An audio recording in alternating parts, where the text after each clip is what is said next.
In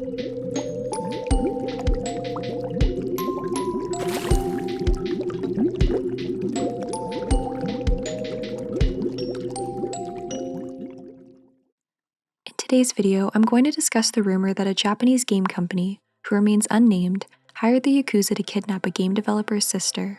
Let me start by explaining the story to you. It originates from a book called The Untold History of Japanese Game Developers Volume 2, which features an interview with Japanese game developer going by the pseudonym Hideo Nanashi. In the interview, Nanashi was asked about why he clashed with a redacted Japanese gaming company in the late 1990s. He answered by saying that this company hired Yakuza gangsters to kidnap his younger sister, who at the time had just graduated high school and started attending university. He claimed that they did this to stop him from cooperating with Nintendo. Nanashi's explanation for how he got his sister back is even more insane. He says that he got one of his subordinates to use a truck crane to pick up one of this company's arcade machines and drop it, smashing it to pieces in front of their main offices. I'll read you his retelling of the event. It was one of their game machines. I dropped it in front of their offices, smashed it, and I told them that one of their employees would be next, to show them that I was serious. That way they would feel ashamed of their actions, you know? It was easy for me to get a redacted arcade cabinet cheaply, so I bought one from a distributor. I thought about robbing a redacted arcade too, but that's much more difficult, and that would make me a criminal. With what I ended up doing, I could have been charged with something like unlawful dumping of garbage, but that's a minor offense. Whereas if I had robbed a redacted arcade, I would have been arrested. Redacted was well versed in using the underworld to get what they want, so if you're going up against them, you have to be smart. They're a big company, so if you try to fight them with ordinary methods, they'll work with the police and get the legal system to come after you. They might even pay off a politician, like a member of the National Diet. Who knows what they're capable of? When describing how he retaliated against the company, Nanashi mentioned the location of their main offices. He said, "I just smashed it in front of their main office in the middle of the night. It was easy. The redacted headquarters are in Redacted now, but back then they were near Redacted Airport. Their office building was right in front of a major street in a commercial district without any residential homes." I'll come back to this later when I discuss theories on who was behind the kidnapping. Nanashi said that shortly after he retaliated, they returned his sister. The involvement of the Yakuza in the gaming industry might seem a bit strange, but as Nanashi explained, they're actually very present in the Japanese entertainment industry. In his words, "In Japan, you have these evil companies that always crop up, and unlike the West, in Japan there's a perception that play is bad, the opposite of hard work. So amusement-oriented industries inevitably become infested with evil companies and ties to the underworld. Take arcades, for example. In legal terms, they're covered under laws regarding the entertainment and amusement trades, so they're managed under the same laws that regulate the adult, or pink, industry. Because of that, the underworld gets involved. The only companies that have been able to do business while staying clean are probably Nintendo and Namco." He also mentions that because organized crime is so deeply entwined with the entertainment industry, companies also hire the Yakuza to protect themselves against harm. Nanashi said, "Previously, I did business with Toaplan. One time I asked them about copy protection. Not protection to prevent people from cloning the game design, but to prevent dead copy arcade boards and pirate versions. When I asked them about their copy protection plans, the person in charge got quiet for a minute, and then he said, 'Sometimes you have to fight fire with fire.' In other words, pay some Yakuza to go stamp out the other Yakuza making the copies." There's a saying by Masutatsu Oyama, the founder of Kyokushin Karate, "Force without justice is violence. Justice without force is powerless." No matter how right you are, if you do not have the means to enforce what is right, it's essentially meaningless. And when you're in that situation, Japanese society, including the police, won't do anything to help you unless you've already been harmed. Being in that kind of society, you need the underworld to protect yourself. Nanashi also discussed the redacted company's involvement in another controversy, which is another potential clue as to who is behind this.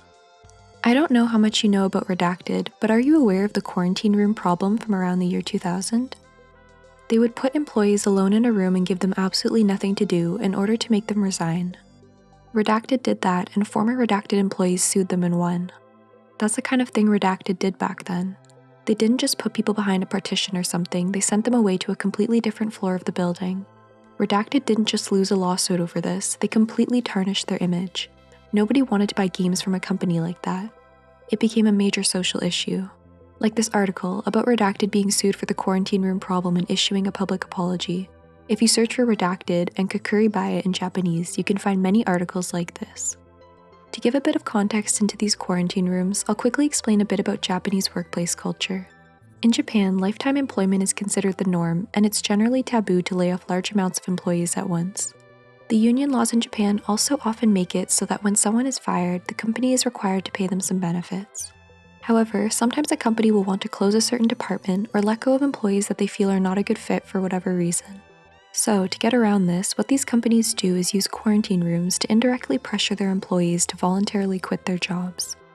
Essentially, what these companies do is create a room or department where they can transfer these unwanted employees. They usually call it something like the Human Resource Development Center to try and make it look like they're still working or developing their skills at the company. However, the employees are either given extremely menial tasks or absolutely nothing to do at all. Day after day, they spend their time basically just staring into space. This often results in them becoming ashamed or disheartened, and they end up leaving the company, meaning that they don't receive any benefits. There are a few names for this, including quarantine room, isolation room, boredom room, and banishment room, among others. Okay, back to the story at hand. On November 11th of 2015, an article about Nanashi's experience was posted on nintendolife.com. At the end of the article, Nintendo Life alleges that they've done their own research on this case and they were able to verify Nanashi's claims. They also say that they know the identity of the redacted company involved, but they need to withhold the name to avoid any legal action being taken against them. Of course, when a story like this comes out, it's inevitable that people will start trying to figure out what company was behind this. Like I mentioned, Nintendo Life already said that they know who it is, and there have been others who've made the same claims. I'm going to go over a few of the big Japanese game companies and try and piece together who might have been responsible here. The biggest clues that we learned from the interview that can help us identify the company are: 1. They make arcade games and recently released one in the late 90s. 2. They were involved in a quarantine room controversy around the year 2000. 3. Their headquarters were formerly located near an airport. And 4. They may have had a rivalry with Nintendo. This one is kind of negligible though, seeing as most gaming companies were competing with Nintendo at the time anyways. Please keep in mind this is all pure speculation and no one knows for sure except the people involved. The first gaming company that's been suggested is Namco.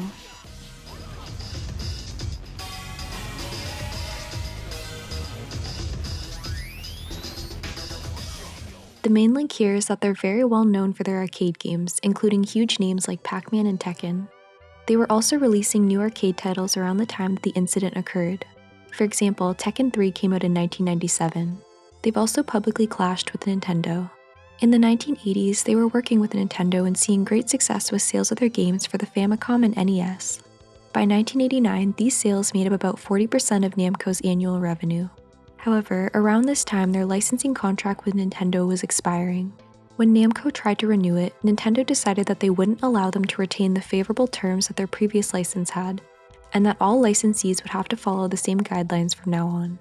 The president of Namco at the time was enraged, and he announced that Namco would stop working with any Nintendo hardware and instead focus on creating games for their competitors' systems. However, the executives of the company did not agree with this decision, knowing that it would impact their sales. They ended up signing the new contract anyways, against the company president's wishes. I've seen some people suggest that this incident may be related to the kidnapping. However, in the interview, Nanashi specifically mentioned that to his knowledge, Namco had stayed clean of any organized crime influence. To me, this makes it seem very unlikely that they were involved in this case. I can't see why he would specifically name them as innocent if they were the ones who had his sister kidnapped. Personally, I think this is enough to rule out Namco's involvement. Nanashi mentioned that the company who had his sister kidnapped also had a controversy with isolation rooms. One company that fits this criteria is Sony, and they also happened to be competing pretty heavily with Nintendo in the late 90s when the incident occurred. It was the 36th time that he broke my heart. It was the 80th time that I've fallen apart. I knew from the start it was gonna be rough, but not as painful as this. In 2013, an article came out about Sony using boredom rooms to get rid of their employees. Shusaku Tani had worked for Sony for 32 years when his position in the company was eliminated in 2010. He refused their offer of early retirement. As a result, Sony confined him to what he referred to as a chasing out room, along with about 40 other employees in a similar situation. In this room, Mr. Tani and his colleagues would sit down and try and pass the time by doing activities like reading newspapers and textbooks or going on the internet. At the end of the day, they'd have to file a report about what they spent their time doing. If you're like me, you might be thinking that this doesn't sound half bad, getting paid to just do whatever you want. However, like I mentioned earlier, the real intention behind these rooms is to make the employees feel forgotten and useless. Eventually, either the shame, boredom, or both from being cast aside to these rooms takes a toll on them and they end up quitting. Mr. Tawny refused to leave, saying, "Companies aren't supposed to act this way. It's inhumane." According to Sony themselves, they hadn't done anything wrong. They said that these were career design rooms where the employees could get training and counseling to find a new job, either at Sony or another company. They also said that their early retirement packages are extremely generous, and at the time their severance payments equaled about 54 months of pay. While this seems to line up at first, keep in mind that the controversy that Nanashi mentioned supposedly occurred in the early 2000s, whereas this happened in the early to mid-2010s. I won't rule out the possibility that this wasn't the first time that they've done this, but it does seem like a bit of a stretch. It's also very well known that Sony and Nintendo were rivals at the time. This stems from a particular incident in the early 90s. In 1991, Sony announced that they would be working with Nintendo to collaborate on a version of the Super NES that would have a built-in CD-ROM drive. They were tentatively planning on calling it the Nintendo PlayStation, and it would have been huge considering that CD-ROM technology was very big at the time. However, just one day after this announcement, Nintendo came forward to say that they were dropping the collaboration with Sony and be working with Philips instead. The reasoning behind this decision was that Nintendo was worried that Sony would use the partnership to get their start in creating game consoles and thus become competition for Nintendo. Sony ended up using the development that they'd done on the project to create their own console called the PlayStation. So I guess Nintendo was right to worry about Sony becoming competition for them, because in the mid-90s, the Nintendo 64 was going head-to-head with the PlayStation. However, the thing that makes me doubtful that Sony was the gaming company behind this incident is that they mainly make video games and consoles. They're not very involved with the arcade gaming industry at all. The only thing I could find was that they collaborated with Namco to make an arcade system board that was released in 1994. Other than this, I couldn't find any history of Sony having arcade machines, much less one that was newly released in the late 1990s when this incident occurred. I personally think that this is enough to rule them out as a possibility.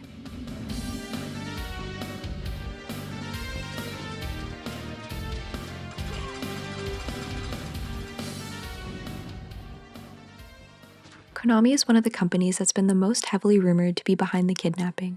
Konami is deeply ingrained within the Japanese entertainment industry, including video games as well as gambling. Most importantly, they produce a lot of pachinko machines. In the interview, Nanashi specifically mentioned that the Yakuza are very involved with the pachinko industry, which is extremely profitable. For reference, by 1994, the pachinko market in Japan was valued at about 30 trillion yen, which is nearly 300 billion US dollars. This is because of Japan's strict gambling laws. Gambling for cash is illegal in Japan, but the widespread popularity of low-stakes pachinko gambling in Japanese society has enabled a specific legal loophole allowing it to exist. Under the law, pachinko balls won from games cannot be exchanged directly for money in the parlor, nor can they be removed from the premises or exchanged with other parlors. However, they can be legally traded to the parlor for so-called special prize tokens, which are then legally sold for cash to a separate vendor located off-premises. These vendors then sell the tokens back to the parlor at the same price paid for them, plus a small commission, thus turning a cash profit without technically violating the law. Because pachinko is one of the only ways to legally gamble in Japan, it's attracted a lot of criminal involvement from gangs. Konami's production of pachinko means has therefore led to people speculate that they may be involved with the Yakuza. Konami is also a very prolific company within the arcade game industry. They released their first coin-operated video games in 1978, and by the early to mid-80s they were achieving a ton of success with their arcade games, including big titles like Frogger and Salamander. In the late 1990s, when this incident occurred, Konami released quite a few new arcade games. Like I mentioned, Nanashi said that the arcade machine that he had smashed in front of the headquarters was one of the company's new releases. So Konami could potentially match up with this criteria. Another point to make is that Konami has a bit of a sketchy history in terms of how they treat their staff. Some of the allegations against the company include treating their employees like prisoners, heavily monitoring them, and just overall valuing profits over employee mental health. I couldn't find any articles connecting Konami with isolation rooms, however, which might rule them out, seeing as Nanashi specifically mentioned that the redacted company had their reputation sullied by the controversy. There was one incident in 2015 where Hideo Kojima was kept locked in a room separate from his team during the last 6 months of development of Metal Gear Solid 5: The Phantom Pain. He had to work on a different floor and was kept so isolated that he wasn't allowed to speak with them himself. He had to have a go-between. However, the isolation incident that Nanashi discussed occurred in the early 2000s. I couldn't find any information on Konami being involved in a quarantine room controversy at the time, so to me it seems a bit improbable that they're behind the kidnapping. The last company that I'll discuss in this video is Sega.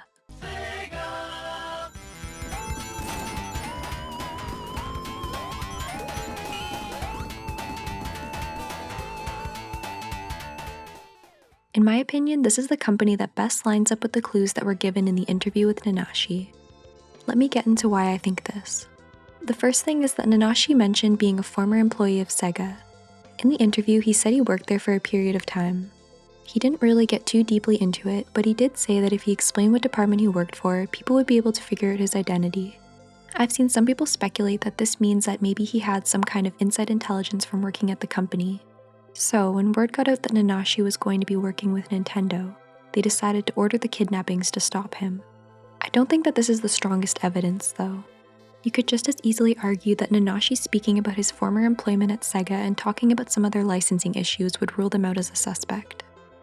But let me bring up a few more points that I think are stronger. The next connection is the arcade game aspect. Of all the companies I discussed, Sega has arguably the strongest ties to arcade gaming. They originated as standard games in Hawaii in the 1940s, where they were creating coin-operated arcade games for military bases. They moved to Japan in 1952 and renamed themselves to Service Games of Japan, which they began abbreviating to Sega in 1954. In 1965, they acquired Rosen Enterprises and became known as Sega Enterprises Limited. Then, in 1968, they released a single-player version of the game Periscope, which was extremely successful and popularized the 25-cent cost per play that became almost standard at arcades.